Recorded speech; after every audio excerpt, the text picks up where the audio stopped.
We have quite a passage before us.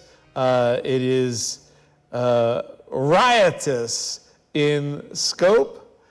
Acts Facts, a Jewish journey through the book of Acts. Let's simply quickly review previously in Acts Facts. What did we see? We saw Paul make his way at the end of his third missionary journey, make his way back to Israel. We ran a straight course to Kos.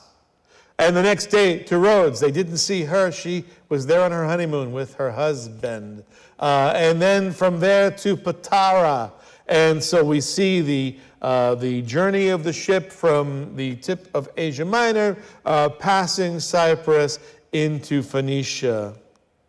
And from Phoenicia down at the city of Tyre, and into Ptolemais, which is Akko, and then eventually to Caesarea. The next day we left. We came to Caesarea, entering the house of Philip the evangelist. We remember him from Acts 8, and the Ethiopian eunuch, who was one of the seven deacons. We stayed with him, and they got a message from a prophet. Paul, disaster is awaiting you if you go. Arrest and possibly death is waiting for you if you go to Jerusalem. Don't do it. Paul answered, what are you doing, weeping and breaking my heart? I'm ready not only to be bound, but even to die at Jerusalem for the name of the Lord Jesus. And there they went from Caesarea. There's Paul, 8 companions, and then some believers, some of the disciples from Caesarea that are coming down with them. The 8 companions are from various different locations along Paul's missionary journeys. So from Caesarea, they travel south, yet at the same time going up, see geographically, up to Jerusalem. And we summarize this way. I think it bears repeating because it ties into our final thoughts for today. Over the course of 3 missionary journeys that took place during a period of less than a decade, 9 years, Paul and his companions had been instrumental participants in a movement that managed to boldly turn the world upside down. So I asked the question, let's put it out there. If we knew we wanted to accomplish something over the next decade, we'll take an extra year than Paul did. What shall occupy our time over the next decade?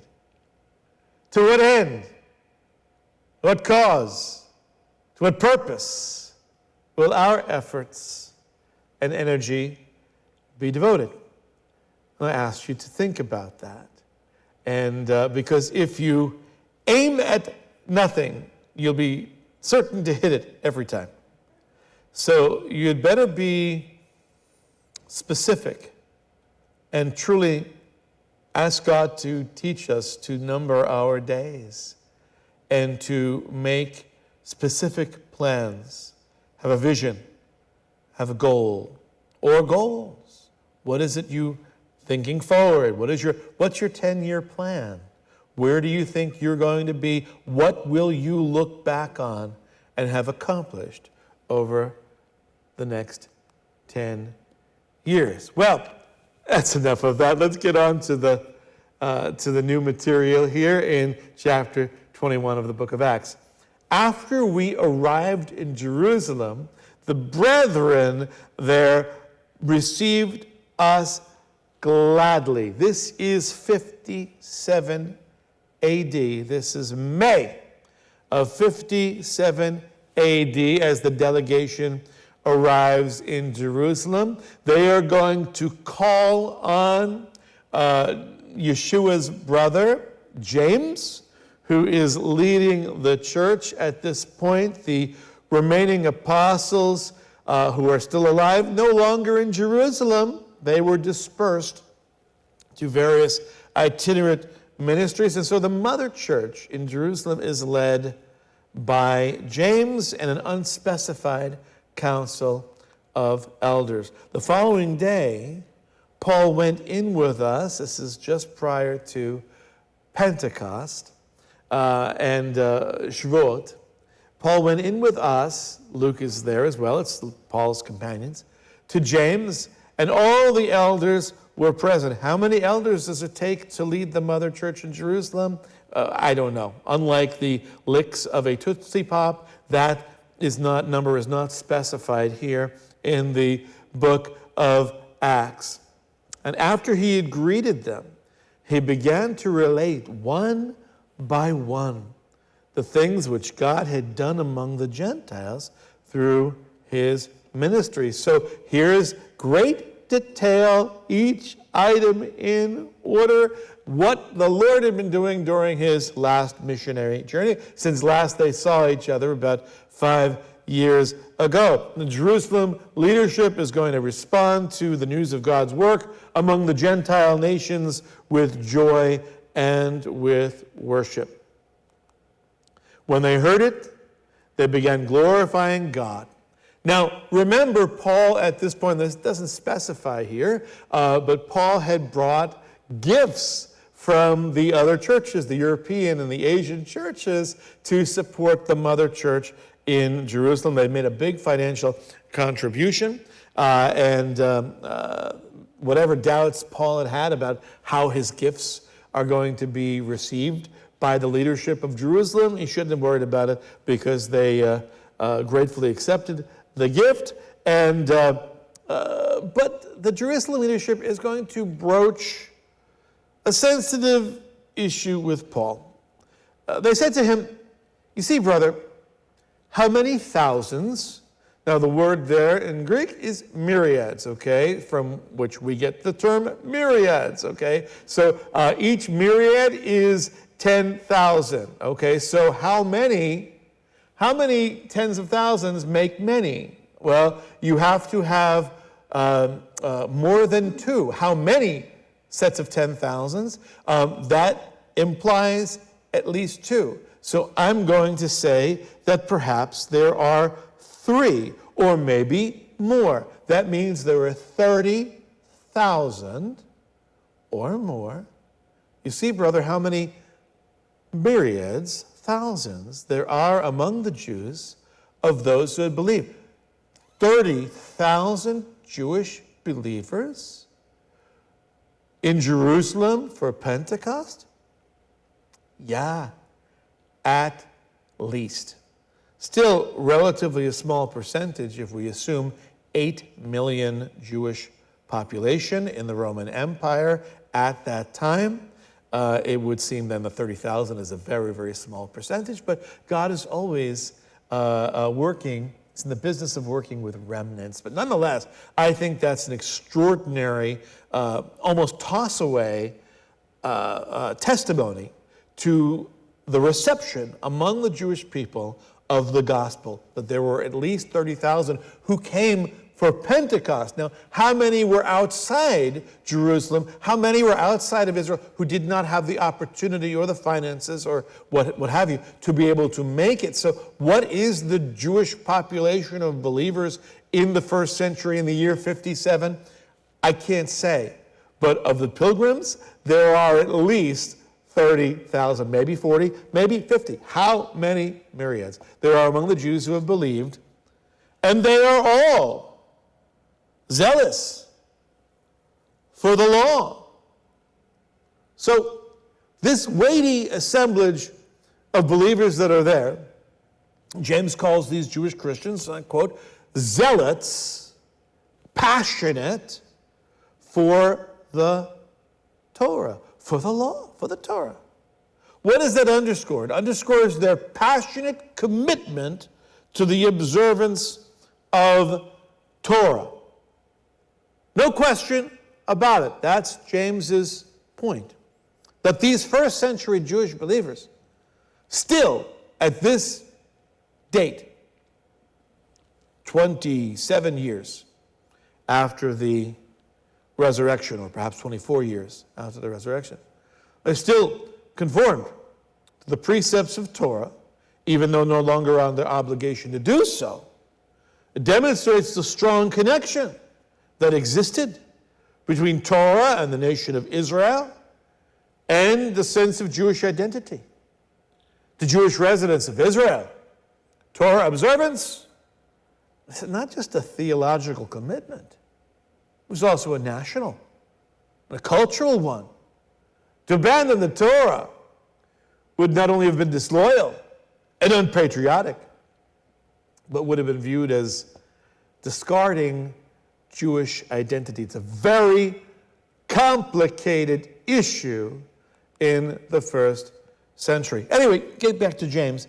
And these who are zealous for the Torah, they're all zealous for the Torah. They have been told about you. Here's what they've been told. Here's what they've been told. Scandalous rumors that you are teaching all the Jews who are among the Gentiles to forsake Moses. Leave Moses behind. Moses is meaningless. Telling them not to circumcise their children, nor to walk according to the Jewish customs, the customs of Moses. Now, we've been reading the book of Acts together thus far, and we've seen that Paul's actions have been shown to be precisely opposite that of which he was accused. This is how committed Paul was to circumcision that he had Timothy, a grown man, circumcised. Paul wanted this man to go with him, Acts 16:3, and he took him and circumcised him because of the Jews who were in those parts, for they all knew that his father was a Greek. The most casual reading of Acts reveals that Paul lived as a Jew among Jews. 1 Corinthians 9:20-21. To the Jews I became as a Jew, so that I might win Jews. To those who are under the Torah, as under the Torah, though not myself, being under the Torah, so that I might win those who are under the law. Paul arguing for his freedom, even as he submits himself to Torah by choice for the sake of winning those under Torah who are not experiencing the freedom of the law of Messiah. To those who are without law as without law, those without Torah as without Torah, although not being, so I'm not lawless, I'm not without the law of God, but while I'm not under the law I'm not under Torah, I am under the law of Mashiach, of Christ, so that I might win those who are without law. So Paul's life simply does not read as an apostate Jew. No way, no how. In fact, later on, a few chapters later, in Acts 25, verse 8, Paul is going to submit in his own defense, I have committed no offense against either the law of the Jews or against the temple or against Caesar. I am rendering to Caesar what is Caesar's, and to God what is God's. And then in the last chapter of Acts, which one day we'll get to, I promise. Brethren, though I had done nothing against our people, speaking to the Jewish people, against our people, the customs of our fathers, yet I was delivered as a prisoner from Jerusalem into the hands of the Romans. There is no doubt that this gossip mongering going on in Jerusalem regarding Paul is generated by this, we're going to meet them shortly, a faction of Jews visiting from Ephesus, who will shortly propel Paul's life in a specifically chaotic direction. Well, here comes a plan that the elders conceive to enable Paul to proactively dispel the false rumors, not by words, but by deeds. What then is to be done? They certainly will hear that you have come, and Paul is a celebrity. He's infamous. He's got quite the reputation in Jerusalem, so it will be impossible at a pilgrimage holiday like this for him to keep a low profile, especially when there are Jewish people from all the other nations who are coming to have made pilgrimage. They will recognize Paul. They have encountered Paul on one or more of his missionary journeys, and he will be inescapable.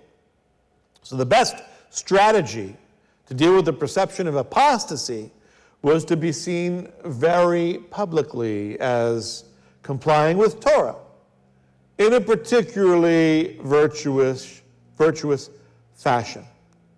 Therefore, do what we tell you. We have 4 men who are under a vow. This is the vow of Nazarite vow. We covered the Nazarite vow found initially in Torah in Numbers 6. We covered that when Paul made a vow leaving Corinth in Kencre. So I don't need to read the passage for you, but it's there in Numbers 6, 2, and 5, and 18 regarding the growing out of the hair, and then dedicating it and burning it in the temple as an offering. Well, take these 4 men who are under this Nazarite vow, purify yourself along with them. Don't take your own Nazarite vow, just purify yourself along with them. Purify yourself how? In the mikvah. That's what we have a picture of right there. Go immerse yourself with them, associate yourself with them. You're going to be a patron to these guys who have taken a vow.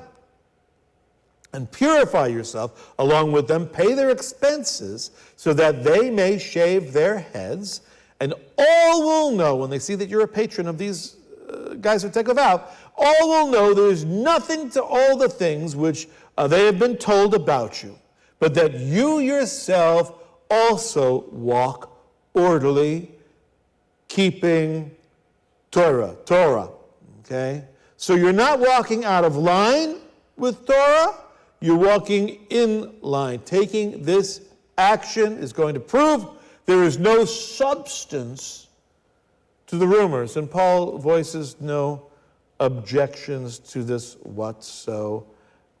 So Paul begins this 7-day purification period, and just as this passage affirms Paul's freedom to keep the law, Jewish freedom, to keep the law, not to keep the law, but in this instance, to keep the law. But now James is going to reaffirm Gentile freedom, not to keep the law. And he's going to reaffirm what we already heard the ruling was back at the Council of Jerusalem in Acts 15, the spine of the book, the central crux of the book of Acts. Where do we fit these Gentiles in, and how do the Gentiles fit into what is so very clearly a Jewish theological movement, a Jewish religious movement? What do the Gentiles need to do? Do they need to become Jewish? Do they need to keep the Torah? And the answer is no. They are free not to keep the law, yet there are some stipulations that were made at the Jerusalem Council, restrictions that were designed to facilitate fellowship between Jewish and Gentile believers. They come from Leviticus 19, the passage we saw last week in our Torah portion.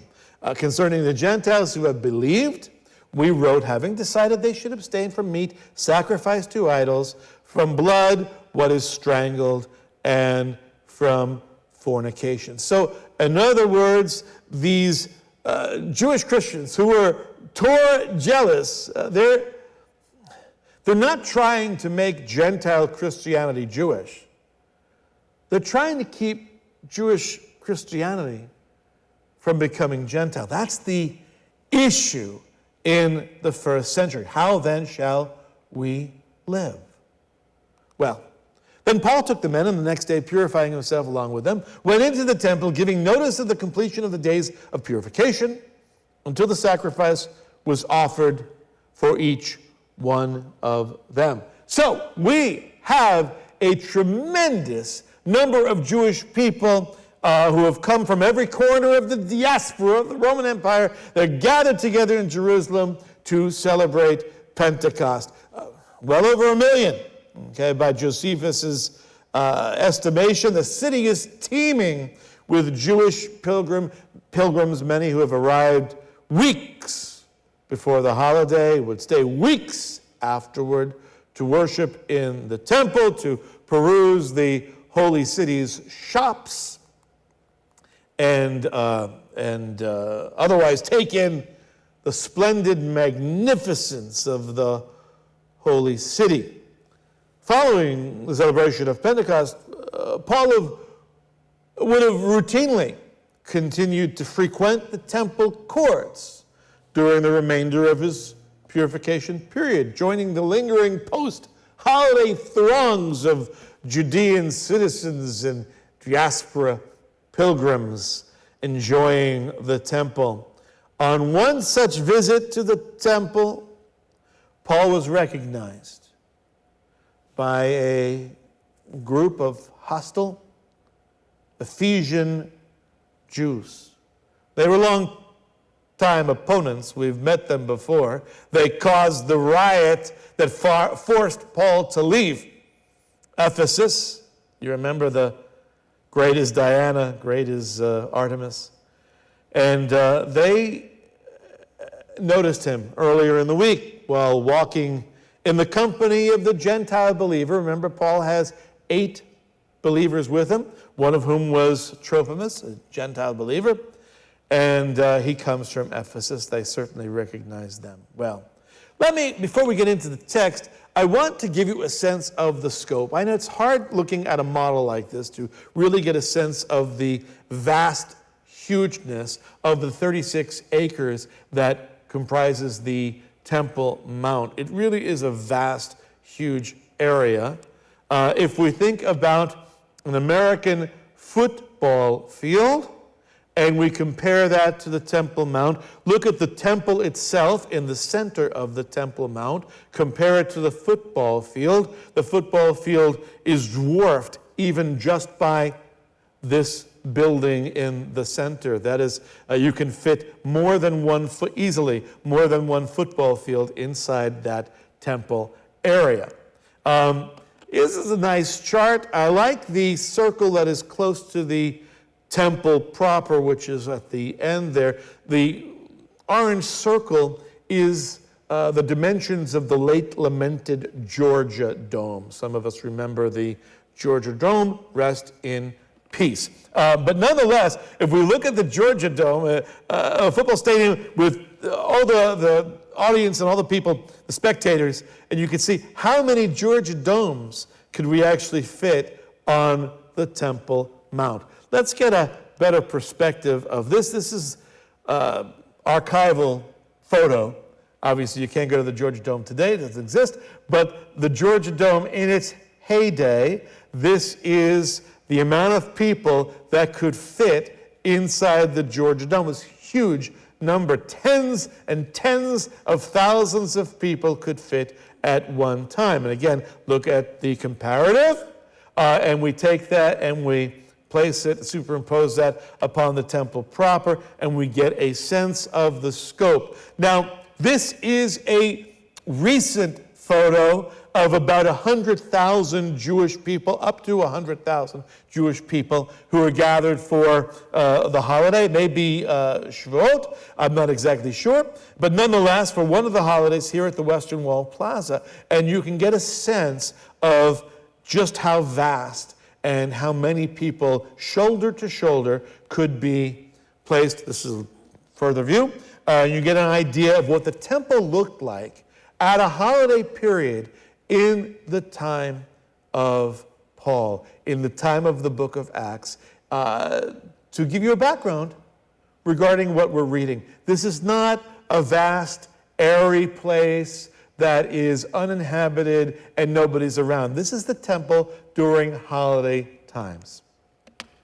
When the 7 days were almost over, the Jews from Asia, these are the Ephesian Jews, upon seeing him in the temple, they recognized him, began to stir up all the crowd, and they laid hands on him, crying out, "Men of Israel, come to our aid. This is the man who preaches to all men everywhere against A, our people, and B, our law, and C, this place, the temple.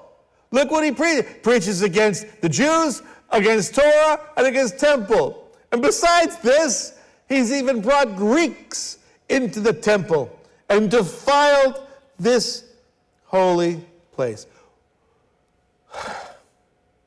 You can see their accusations are wide-ranging indeed. But the real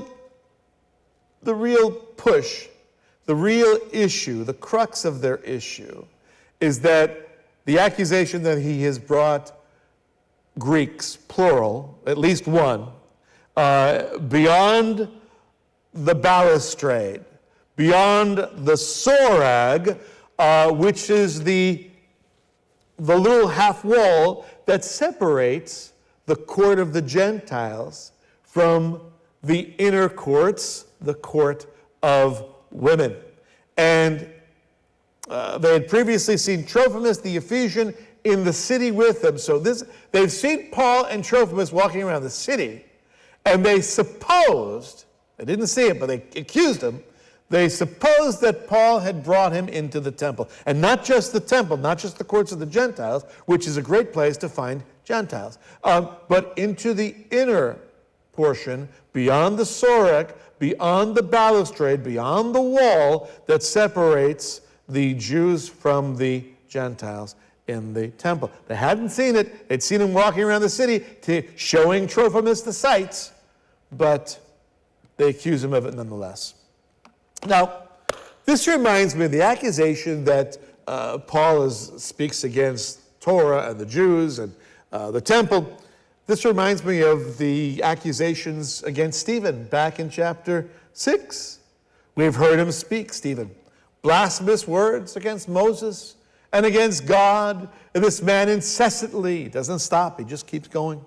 Speaks against this holy place and the law. Exactly what they're accusing. It's just irony. Exactly what they're accusing Paul of. And ironic because Paul was right there, part and parcel, participating in the eventual stoning of Stephen.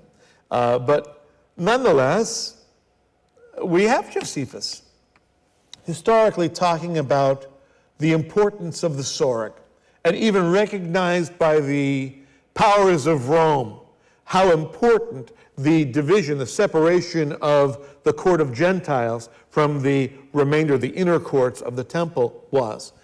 Now Titus said to them, remember Titus is the general who is destroying Jerusalem, is going to win and destroy the temple in 70 AD. And Titus said to them, "Have not you, vile wretches that you are, by our permission put up this partition wall before your sanctuary?"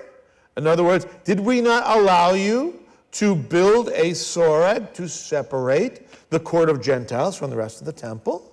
Have not you been allowed to put up the pillars thereto belonging at due distances, and on it to engrave in Greek and in your own letters, in Hebrew and in Greek, this prohibition that no foreigner, no Gentile should go beyond that wall? Have not we given you leave to kill such as go beyond it, though he were a Roman? This is a very important point.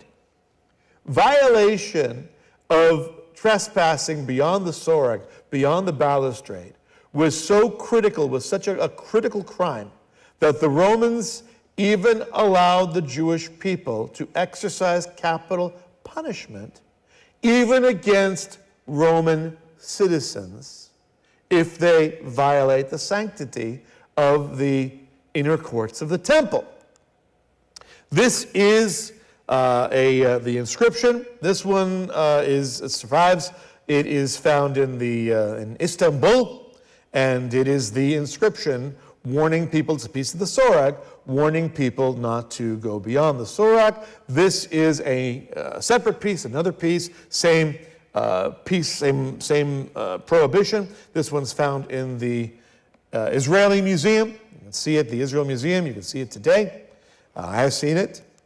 And this is the the plaque. This is what it says in Greek. And you can read it there, plain and simple in Greek. Can you read that? I didn't think so. So I provided a translation. It's always good when you're going to present a foreign tongue to have someone with a gift of interpretation, as a general rule. No foreigner may enter within the barricade which surrounds the temple and enclosure. Anyone who is caught trespassing will bear personal responsibility for his ensuing death. Dun, dun, dun. The dun, dun, dun is implied to hear in your head as you read that. Okay, it's very, very similar. So very, very important. So again, to give you an idea, his sense of place and location is very, very important in understanding the story that is about to ensue, the story that is ensuing.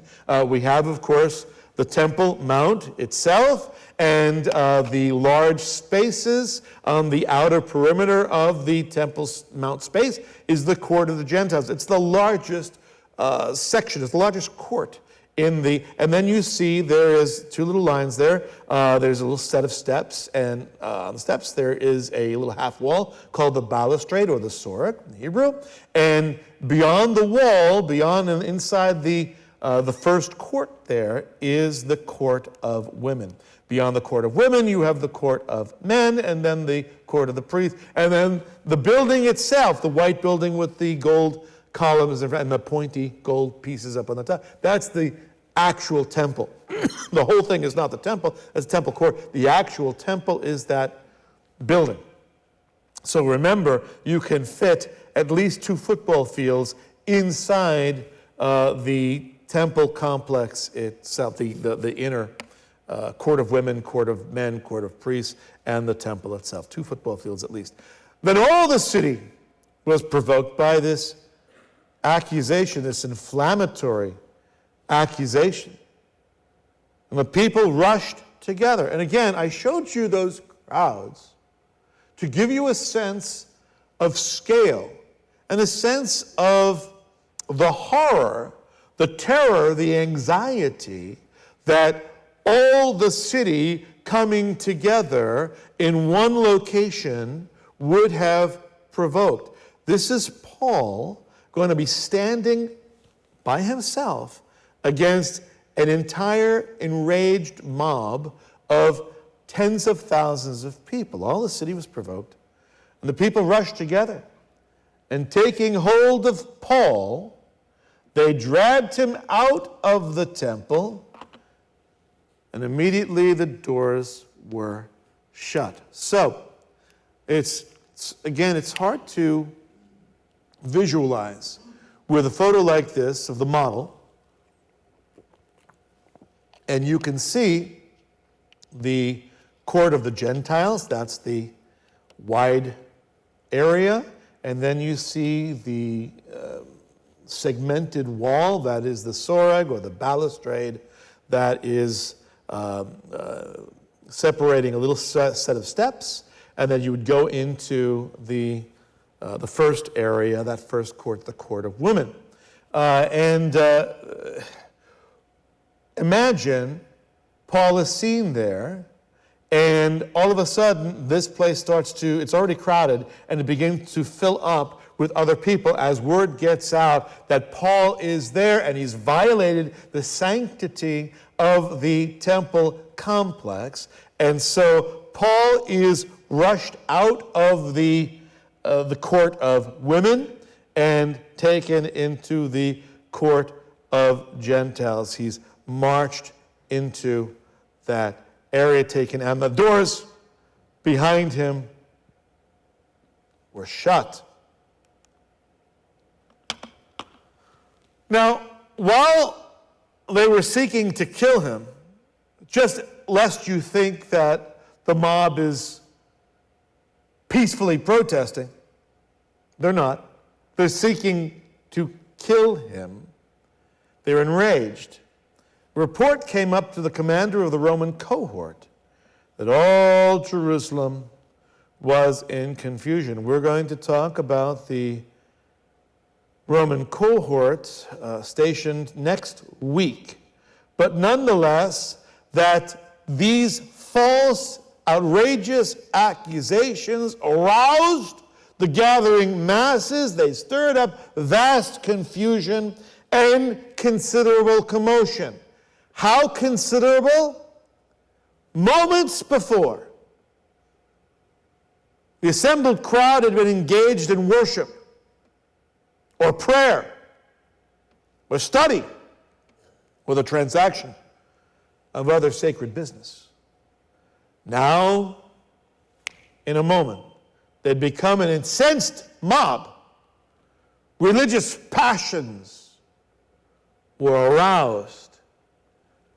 And you know, people take their religions generally pretty seriously, whether the religion is that of Judaism or Christianity or Islam or pro-choice.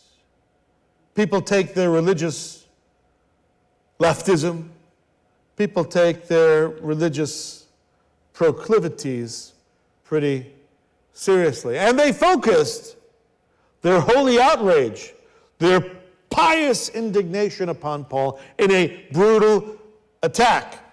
How brutal was it? I always see the outrage of the mob, but look closer. Beyond the outrage of the spontaneous mob is always calculated premeditation. For example, the calculated premeditation, for example, of having all manner of stones and projectiles ready to go up on top in front of the Al-Aqsa Mosque today, so that at the merest provocation, when the leaders say go, the mob can turn the switch and have at the ready stones with which to throw down upon the Jewish worshipers and upon the Israeli police, the Israeli police. Or the pallets of bricks strategically placed around some of our cities, so that when the mob is given the trigger to go, there are conveniently pallets of bricks to throw at the glass windows and the police. Or at a moment's notice, when something may have leaked, an unprecedented move from the Supreme Court, insta-crowds assemble, their protest signs printed and ready to go. There is always calculated premeditation behind the ferocity of mobs. And the premeditation here, they're ferocious, they're upset, but they can't have capital punishment happening inside the temple itself. So they keep their passions in check, and they manhandled Paul, dragging him out of the court of women and down the steps to the court of the Gentiles, where they could permissibly beat him to death. Sure, it's superior to take him outside of the temple courts, period, and out of the city itself, like we saw this morning, out of the camp, as we saw this morning in Torah. But there are limits to how much a mob can control itself. Well, Paul was thrown down, nonetheless, to the lower level of the temple guard, shut all the gates to the inner courts, as we can see. And we'll leave it here. They're seeking to kill him. A report came to the commander of the Roman cohort that all Jerusalem was in confusion. What will the commander of the Roman cohort do? Will Paul survive this enraged, impassioned, ferocious mob? I'm not going to leave you in suspense. Of course he does. Okay? Most of you are familiar with the story. And in fact, because we don't have time for the whole story, I'm going to jump ahead. Paul will be rescued by the soldiers. We'll see next week. And Paul will play his citizen card. Paul will he will inform the commander, by the way, I'm a Roman citizen, so if you're considering beating me, thrashing me, or doing anything else untoward, just heads up, I'm a Roman citizen, and by the way, I didn't purchase my Roman citizenship. It was bestowed upon me as a birthright. Right? So we're going to look at these words next week as well and build upon them. But as the passage stands right now, I want to conclude with some thoughts. Food for thought, really. It must not surprise us if we, by which I mean you and me, if like Paul and the early believers, if we find ourselves on the receiving end of the seething rage of violent mobs. Surely couldn't happen here. It is happening here. It's happening all around the world. We used to be able to point, oh, look how terrible it is in China for believers. We need to pray for the believers of China. We need to pray for the believers in the Sudan. We need to pray for the believers in Iran and Iraq in the Middle Ages. Yeah, indeed. As a Freudian slip. In the Middle East. But then it starts happening in Europe, and then in Canada, and then here. Well, we find ourselves on the receiving end of the seething rage of violent mobs, don't be surprised. As it was in the church's formative years, the public expression of disdain, disgust, contempt, and loathing for Yeshua and his followers is once again au courant. It is once again in vogue, seasonally timely. In fact, hatred of Christians has always been like hatred of Jews. Is really a timeless humanity, affect of humanity, one that is ever ready to rear its ugly, vicious head. So bear in mind, though, that behind the mob's hatred of what we, followers of Jesus, Yeshua, stand for, is there more vitriolic hatred of for whom we stand? If they hate us, it's because they first hated him. And they hate him a lot more than they hate us. We should expect vicious attempts to marginalize us. Check.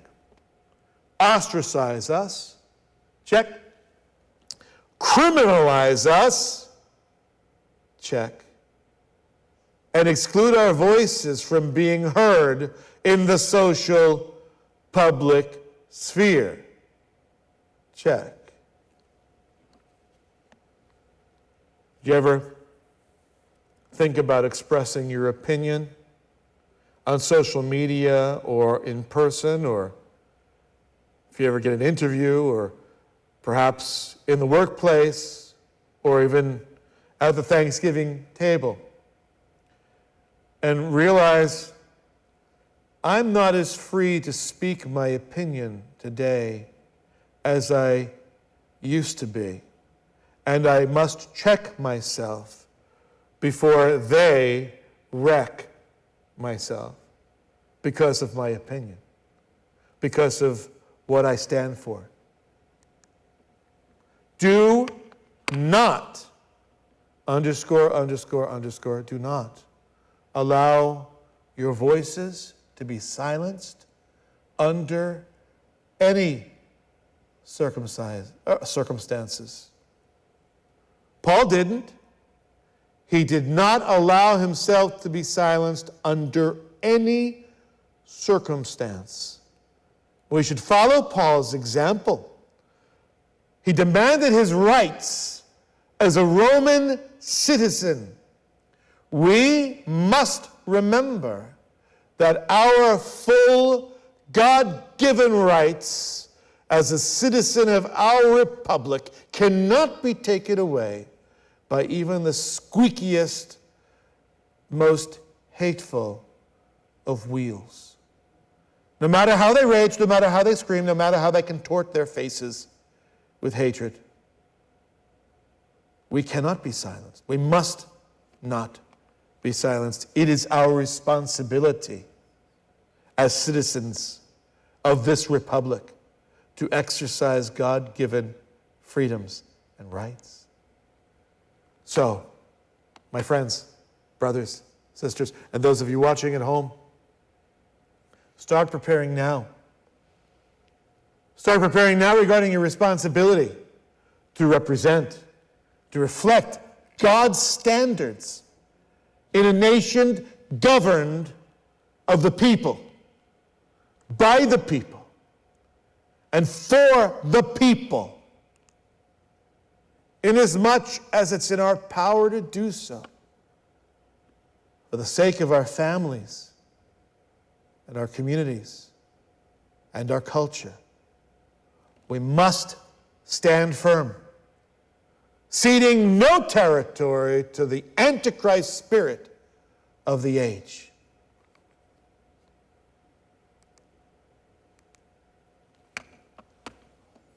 You have the opportunity this week. I'll be working as a judge, Monday through Friday, early voting. I'm going to exercise your God-given rights as a citizen of this republic. Well, this is a congregation that votes. Exercise your rights, your freedoms, your liberties, and your God-given responsibility as a citizen of a nation that is governed by the people, for the people, and of the people. That's you. To go vote Monday through Friday of this week. And then on Tuesday is election day. If you can't do early voting, then set aside some time on Tuesday. You know, I'll be a judge on election day as well. We just had an election just 2 weeks ago. Let me just see a show of hands, and those of you watching at home, you can raise your hand or not, I won't know. God knows, though. How many of you voted in the past 2 weeks in the previous election? Okay. A remnant of you. You know, in this past election, I know it was only a few things on the bill, some of which, depending on your community, were who's on the school board of trustees of your local schools. Not important at all. Right? The percentage of people in Dallas County. Now I know some of you don't live in Dallas County. You live in Collin County, and you live in various other counties, but those of you who live in Dallas County, and I suspect the other counties are very similar, we only had 6.5% of our population who could have voted, the ones who were registered to vote, only 6.5% voted. I dare say probably that evangelicals, statistically speaking, were not really very different from the population at large. You know, statistically, we vary here and there, but mostly we're aligned with the community at large. So that means, does it mean that the church, only 6.5% of the people who really are serious about God and faith and about Jesus, about Yeshua, that only 6.5% of the church took their responsibilities seriously enough to get into their car, drive around the corner, and vote? Don't tell me that there isn't a location to vote in, that is within your radius, your sphere of influence.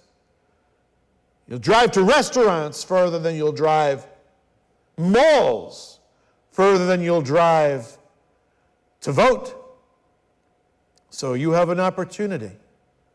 Wouldn't it be interesting to see what happens if this coming election, which is not as important as the November election, obviously, but But nonetheless, it's an important one. I think every election is an important one. None should be skipped. As a believer, think of the difference that we could make as Christians. If 100%, now it doesn't mean that we all have to vote the same way. But just think, if all of us who were called by Yeshua, by his name, if we all thoughtfully, prayerfully made our way into the voting booth, what would happen to our society? Food for thought. As the mob begins to coalesce, will you coalesce? What will you stand for? If you stand for nothing, you must stand for something. This is a church that votes. The mob is coming. It's time for you to stand and be counted. And now I want to take a moment and I want to speak to those of you at home.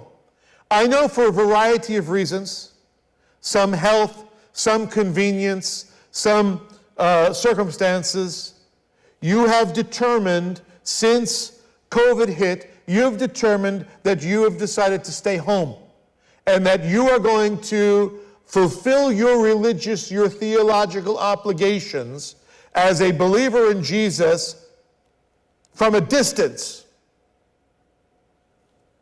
The mob will not come for you from a distance. If you're sitting at home watching a program, a pre-recorded church service, in your pajamas, eating a bowl of cereal while you watch it or what have you, don't think that you'll escape the mob when they come for us. It is now that we must make the difference. It is now that we must stand. It is now that we must come together. So if you're watching at home, it's time to come here. It's time to come and be counted. You don't have to come to Beth Sar Shalom. But I'm telling you, you need to go to a church. You need to congregate with like-minded brothers and sisters. This is the time to stand up and be counted for your faith before you're shut down for what you believe. I want so much more for our culture, for our society, for our children and for my grandchildren. Don't you? I want to represent the Lord in the remaining days that we have as best I can. And I invite you to join me. I invite you to stand. And that means if you're watching at home, I know it's convenient. I know I know gas is $4.20 a gallon. Stand and be counted. Come, join your brothers and sisters. Join us here at Beth Sar Shalom. We're looking for you. We're waiting for you. We are praying for you. Let's close in a word of prayer, some announcements then, and the Aaronic benediction. Our Father and our God, we pray for those who are present here, and we pray for those who are at home. We pray, Lord, for our believers in our local community, throughout the state, throughout the Southwest, throughout our nation, Lord. Give our brothers and sisters the intestinal fortitude to stand up, to be strong. Give them backbones that are strong and straight, knees that will carry them forward one step at a time as they make your standards known in our society. As we do not allow our voices, Lord, give us courage as we do not allow our voices to be silenced by the angry, vicious mob. We will not allow vitriol and hatred of you and your people to slow us down. Wind us up, Lord. Empower us, embolden us, and set us on our mission. We pray, Lord, in the name of Yeshua. Amen.